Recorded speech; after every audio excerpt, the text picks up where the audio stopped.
Well, hello, hello, hello, everybody. Hello, our wonderful audience. And hello, my name is Julia del Palacio, and I am here with my colleague Carlos Cuestas, who actually, if you were watching Claudia Valentina's video just now, you might have seen him in his other capacity playing the guitar. Hello, Carlos.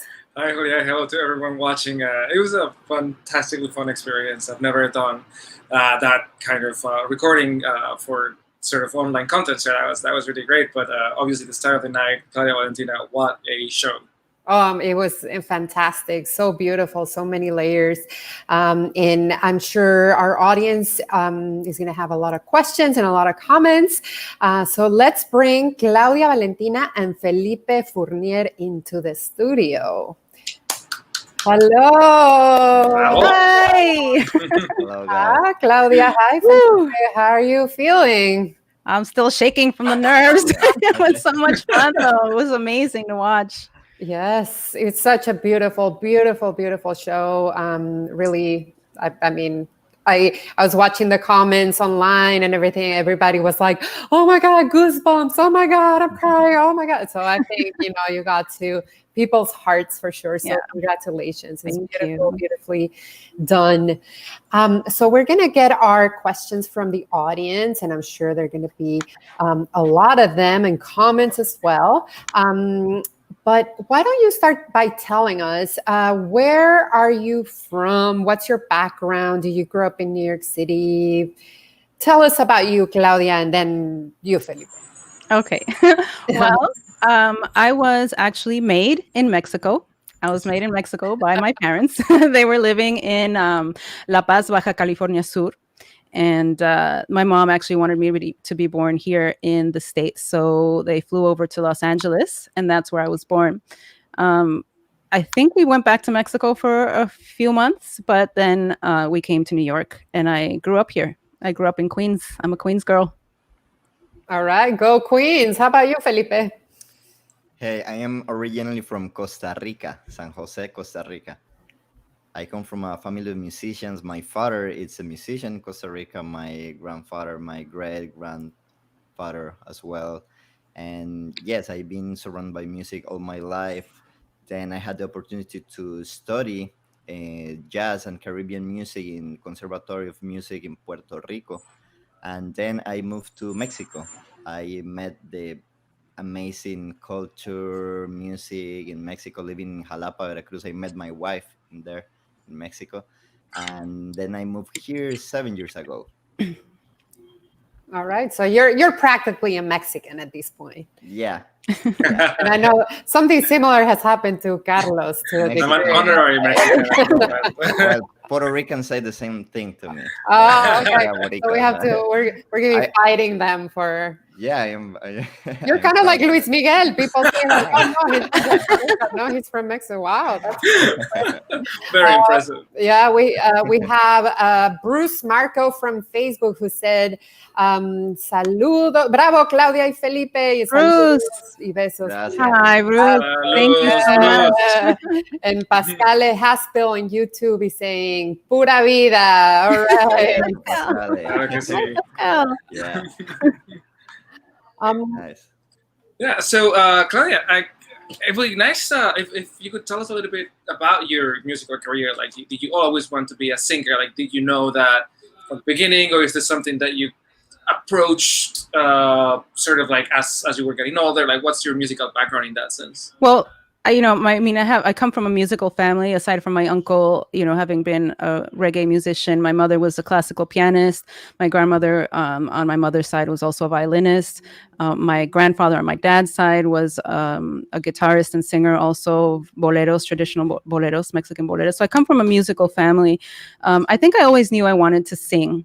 I would record myself as a 5 or 6 year old at home on my own by myself in my room and just play them for myself. But I've always been really shy. I've been a bit of an introvert. So I think, as I started getting older, I was always in choirs and things like that. But I never was, I guess, brave enough to venture out there and really find my own voice. I started dancing. I've been dancing since I was really young also, but I kind of skirted the idea of singing. I went through dance. I was doing Mexican folkloric dance. And then eventually the opportunity came around for me to join a band, which gave me the opportunity to sing more and to play jarana, to learn to play the jarana. And I really, I just realized that that's exactly what I needed to be doing. That's my true form of expression. I just really love to sing. Well, Beautiful. we're glad that happened. I think we're all glad that Me you're too. singing. Yes. So Felipe, we know or we understand that you are producing Claudia's solo album, and have produced some of her songs. So, what would you say makes Claudia stand out from other singers of similar genres? For me, it's the fact that she embraces, understands, and respects all the different styles from her background. Because when you say Mexican music, people think, okay, ranchera, but that's just the one style, one musical style in the surface, all the other musical style that we have in Mexico. Or when people say, oh, Jamaica, okay, the reggae. But when you talk with Claudia and you start to listen, to really pay attention to the musical terms and the influence that she brings to her music, it's not only the reggae and the rancheras.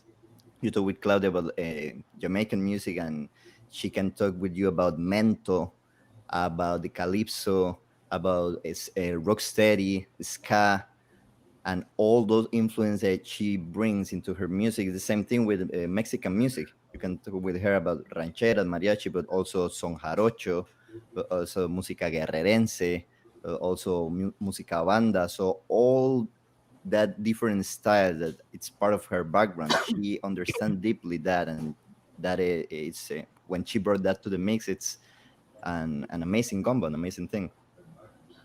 Well, and we were able to see that in this video where there were, so many different genres and styles. And, of course, Claudia, you nailed them all. It was really fantastic. Thank you. Thank you. Yeah, I second that. I mean, that was a phenomenal sort of, I don't know, summary of so many musical influences of the Caribbean that, just very well done. Our comments keep coming in from our audience members, and the Q&A Dance Initiative, Go Q&A, asks, we heard you study sound at the City College of New York.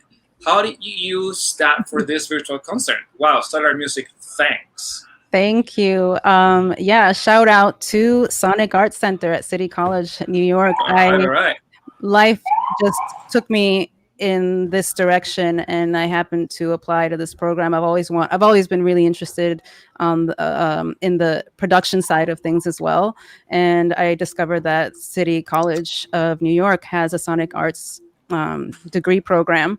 I applied, and I was one of 17 to get in last semester. And, it's been really fun. It's been really tough, but I am sure that of the things that I've learned the things that I've learned this past semester, I've just been able to apply to this set that you just saw, production wise. And it's been so helpful. And I'm just really thankful to the center.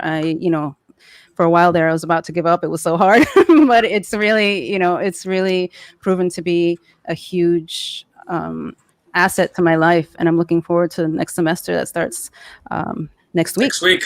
Shout out to Professor Kozel and Pearl. That's great. And actually, John from YouTube said the audio was incredible in the concert video. Did you also do the production and editing? I did. I did the audio, I did the production, and I did the editing for this video. It was a lot of work, but it was so much fun. But thank you. That means a lot to me that you say the audio was incredible, because it's something that I've been working towards learning about and perfecting. Yeah, it was a phenomenal job. So much so that a lot of your cousins are actually, I guess, they're agreeing. There's a bit of a fight going on. Sort of internally, implicitly. But I don't know. Marina Alcaraz says I'm her favorite cousin. I don't know. Our friend Sofia Figman, saludos Sophie, says esta interpretación de Tide is high, estuvo exquisita for all our bilingual audiences out there. And then Daryl Bryce, don't know Maring. Oh, look, here's another question from Carlos Jimenez. We talked about it a little bit, so if you want to sort of give a more in-depth conversation about it, what's your background, Claudia? You get a lot of influence from the state of Veracruz, so maybe a better way to enter this question is like, what is your relationship with Veracruz? My relationship with Veracruz started, I don't know, maybe 10 years ago or so. I discovered a genre of music called son jarocho, and that's where Carlos may be hearing the influence from.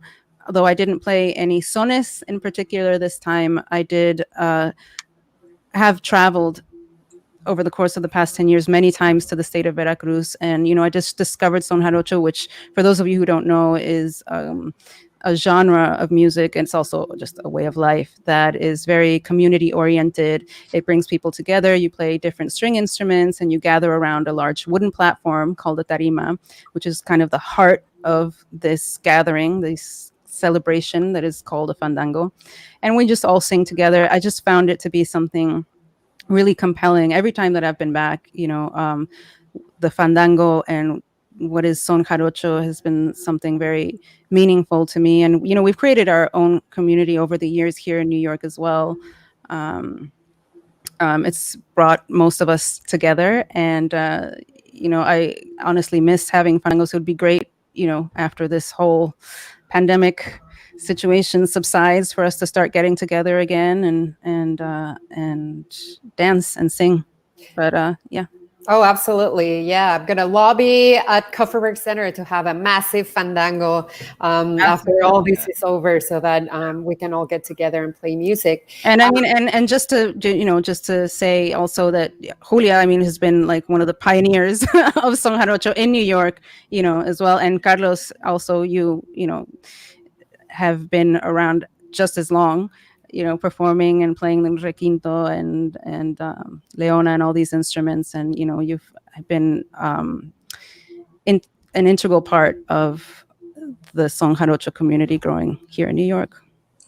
Yeah, well, it's really a community, and it's a community that keeps growing.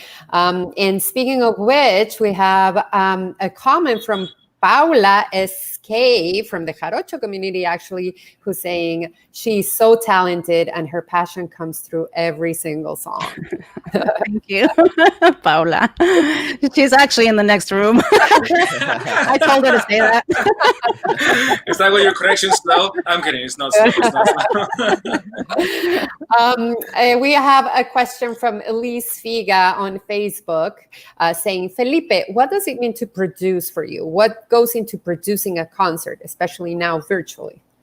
Well, that's a great question, because I start to produce professionally here in New York. The moment that I moved here, I studied music all my life. I started with my dad and with my grandfather, studying classical music, and then I moved to Puerto Rico and I did this another style. I went into this different world of the jazz and the Caribbean music, but I never studied producing per se as a career. So I was really, really afraid when I had my first opportunity, my first invitation here to produce an album. I was like, no way, I am not a producer. I am a percussionist and vibraphone player and musician, but not a producer. But then I realized little by little that I've been producing all my life, because the moment that you start to imagine some sound, maybe, oh, this song with this guitar, maybe if I can put this rhythm, or maybe it's not a drum set, maybe a conga, or maybe it's not a guitar, it's a jarana, what I need, that's producing. So now, fast forward to now, after that first collaboration that I did with the wonderful musicians of Flor de Toloache, we won a Latin Grammy for that production. So I was like, okay, maybe I can I can do this. Maybe I can. I can not be afraid of not being not being a producer or not being a student producing in university. And I started to do my own things. I started to work with Claudia like 7 years ago.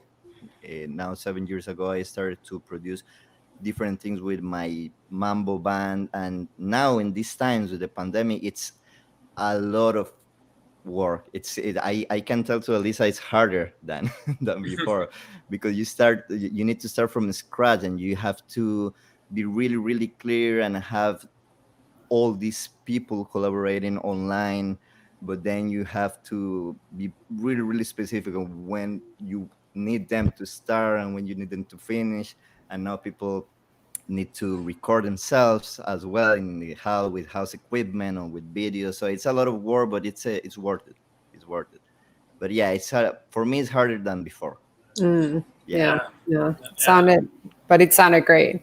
Yeah, but it's fun, and it has been a lot of discovery. Through this pandemic, I learned how to do video editing.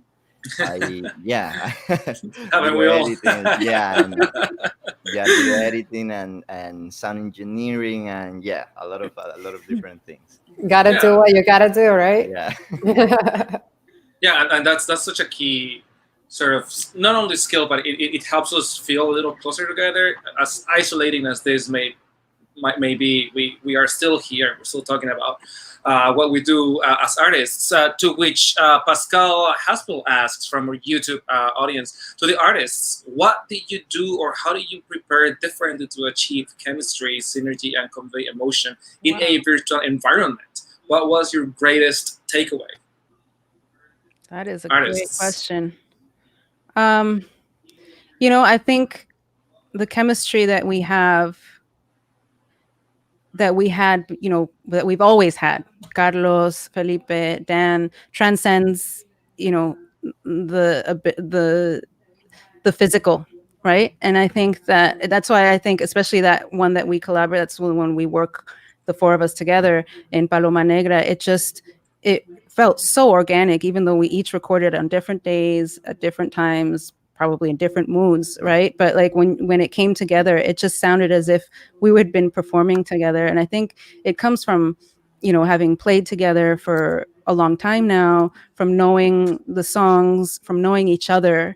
And so I didn't find it to be much of a challenge to get into that creative space and into those emotions of the song, and for Paloma Negra, side note, for Paloma Negra, Felipe actually came here to record, and we were having mezcal, and we were invoking Chabela, and she came. I'm sure she came. So I think that my biggest takeaway from this project is just realizing that sometimes it's just so difficult to find the time to get to rehearse or get together to talk about music or get together to jam. But I think, this opportunity gave us the chance to explore, and actually forced us to explore other ways of connecting. And I think it just worked really well, because we know each other, because we've worked together, and we just care about each other in general as human beings before musicians. That's great. We have a lot of comments from the audience talking about the jarocho community. Aurelio del Muro says, "Congrats, Felipe and Carlos. You are wonderful." And I agree. Yeah. So, and we have a very important comment from Claudia Montes, proud daughter. And then in another comment said, "I love you, mommy."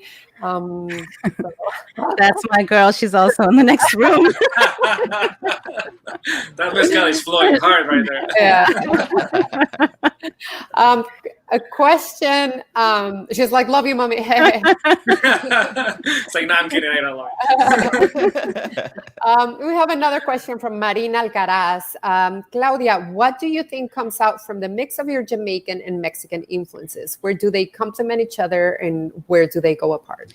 That's a great question. And, in all honesty, I actually grew up closer to my Mexican um, side of the family, in the sense that, or my Mexican heritage, or, in the sense that I used to travel all the time to Mexico. Even though I grew up in New York, we would go twice a year to Mexico. I would spend, summers and winters in Mexico with my family. And I was the only cousin out of that family that was not living in the country. So I always felt the need to try and speak like them, to listen to the same music, to just try and be in the know of everything, because I kind of felt a little left out. And I think that's why, in a sense, I feel more of a connection towards my Mexican heritage. Um, uh, the Jamaican side of my family, most of the family came and moved to the United States. So everyone was kind of here. So it was a little more difficult to connect to what is the culture.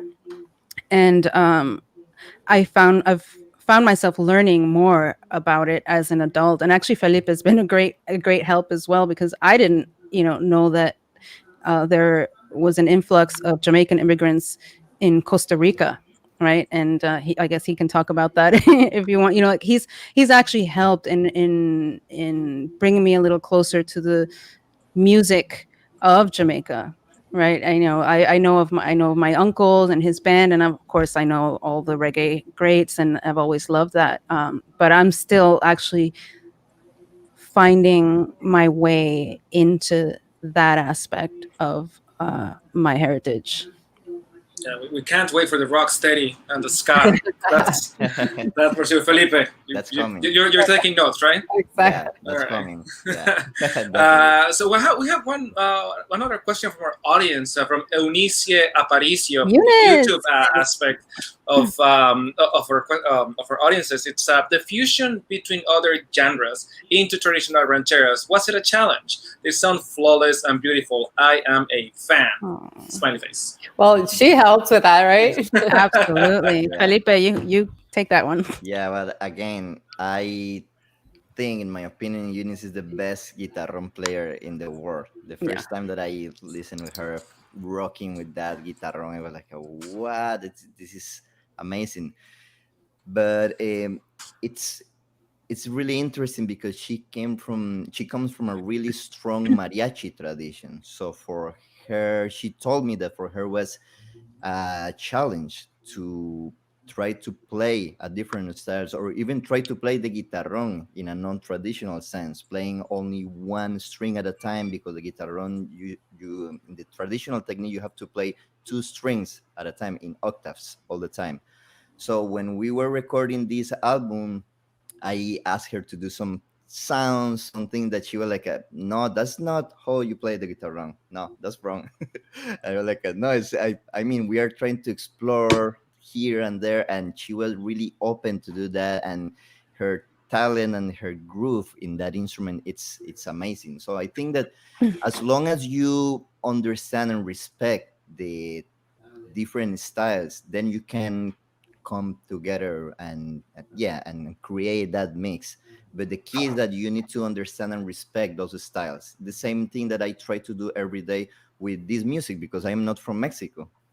So I grew up listening these rancheras and mariachi music. My grandfather loved this music, and my grandma does, but it's not my background. So I have to study. I have to respect that. The same thing with jazz. The same thing with salsa. So I think that that's the challenge. But in my opinion, yeah, Eunice, it's one of the most perfect examples of how put together different styles and make it your own. Yeah. Well, big shout out to Eunice. That was Absolutely. yeah. Congrats. It was amazing. We have some more comments. So Nick Lambert on Facebook says, That's my brother. "Oh, there you go." Oh, Sis, that was beautiful. Will there be a video of this performance? So I just want to say before Claudia answers that all the videos that we have presented this summer as part of our Live at the Gantries online series are going to be living in the Kufferberg Center YouTube and Facebook. So you can watch them all there. But Claudia, will you be releasing some of these songs individually? Absolutely. I am going going to further fine-tune the audio, and then we will be releasing each of these songs and more that we have in our pockets as the year continues to move forward. I'm excited about that. Yeah. For sure. So, and from the Coffee Bear Center side, we say we work to boost incredible local talent like this. Make sure you subscribe to our YouTube channel for more great performances. So yeah, go to YouTube, subscribe, go to Facebook, and like our page, and just so that you can really be the first to know where we're presenting and what we're doing.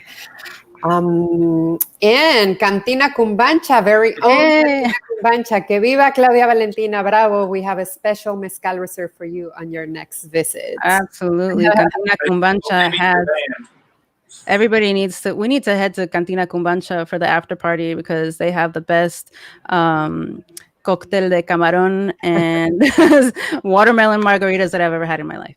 There you go. And Cantina Cumbancha does not sponsor these series. So it's a sincere okay, so we have a few more questions. Daniel Marchand Jr. on YouTube is saying, any plans on recording your uncle's songs, Claudia? That's a cool romantic song to listen to at the beach. Daniel, he's a fellow classmate at the Sonic Arts Center and another wonderful songwriter and saxophone player. Well, yeah, I've recorded this. I have additional plans for the song, just that are in development. And yeah, I do plan on finalizing it and releasing it sometime before the end of the year. I do have to look into, rights and things like that, but I don't think that'll be an issue. That's right. We're looking forward to that. We have some more questions coming in. Elise Figa is asking, thinking about the future of live performances, what advice, Claudia or Felipe, would you give to performers and musicians who are going through this challenge or change of concert culture? That is a key question going forward. Well, okay. In my experience, I think it will take a lot of extra organization skills. I mean, I think all of us, as Felipe was mentioning earlier, have been forced to learn to do things that we weren't doing before. And that's only a positive thing. I think we've become, as musicians, we're already independent. We already have to, as independent musicians, we already have to be independent and work towards, our gigs and work on our websites and our social media and everything. And this is just an added element to that. And it will only, well, I feel empowered. It only empowers us more, just take more control of our careers. And key to that, at least, for me, is just to be extremely clear and organized in kind of in what you need from musicians that you're working with, and the sounds that you're looking for. And it's just really important to also build and strengthen the community of people that you already work with or people that you want to work with, and I think that's the beautiful thing about this in particular. It didn't happen, I was going to work with a guitarist that I was touring with in Spain, but in this situation, these live performances, New York's not the limit. There is no limit to who you can work with or where, it doesn't matter where we are. It's a way that we can still be closer together. We can still work with each other. It's just a perfect excuse to establish new collaborations. Yeah, that's really a wonderful point, and one that I've thought about many times in these past few months where, it's of course terrible what's happening, and it's presented huge challenges for the artist community for sure. But as an audience member, for the audiences as well, because it's always nicer to see musicians performing live, and especially live at the gantries where, with the beautiful setting that it is. But at the same time, with these virtual programming, you're able to see things that are happening maybe on the other side of the world that you might not have been able to see otherwise. So in that sense, there's a silver lining. Maybe that's one where you can collaborate with people around the world and see programming that is really interesting as well. So Well, we are gonna start wrapping up. It's really been a pleasure. I wanna, congratulate you both again for the beautiful video. And Claudia, why don't you tell us where can people find you? Where can they listen to more of your music? Well, okay, so these, the Q&A and the concert will obviously be still available on Kupferberg Center for the Arts, Facebook and YouTube. I have my website, which I just updated, claudiavalentina.com. It's right there on the screen. And my Facebook, Claudia Valentina, my Instagram, Claudia Valentina Music, it's all there. And, I'll be updating it consistently throughout the rest of the year with new content, especially now that Felipe and I have also kind of mastered the production, the audio and video not mastered, but we're on our way there. So we have more coming for everyone. Awesome. Oh, and before we go, Mehmet on Facebook says, "Congrats to Ben too. Great work." And I agree. Yeah, we didn't congratulate Ben, who did a fantastic job, and he's also an artist, a visual artist, correct? Yes, Ben is an Australian visual artist. He lives in the Upper East Side, and he also plays some guitar, as you can see, and sings. And I'd always been a fan of Damien Rice, from before. And, this song, Cold Water, kind of came about from us just playing around. And, I realized that it sounded good. And, and it's also, I think, I have this Mexican heritage and this Jamaican heritage, but I also, kind of grew up here, even though Damien Rice is Irish. But I think, for a while now, I've been bringing a lot more English songs into my repertoire. And I don't know, it just came together really organically and beautifully, as did the Joni Mitchell song. I'd been working on that one since March. So I decided to include that. Yeah, absolutely beautiful. And and congrats to all of your musicians, including Carlos. Yeah. Thank you. Did an amazing Dan job. Dan Martinez, Yeah. Hugo Moreno Yeah. on trumpet. I don't know if he tuned in, but yeah, Hugo. Yeah, so congrats to all. Thank you again. Thank you. And to everyone in the audience, next week we have our last Live at the Gantries online concert. Unfortunately, the last one in the summer with Dan and Claudia Sain. So make sure to tune in at 7 p.m.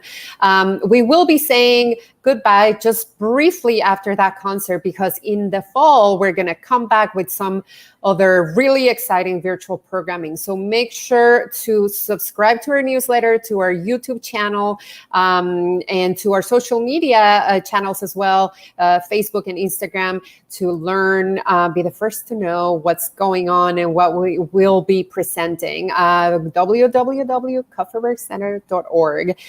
So thank you everyone again for tuning in, and we will see you next week. Thank you. Thank you, everybody. Thank you. Bye. Yes.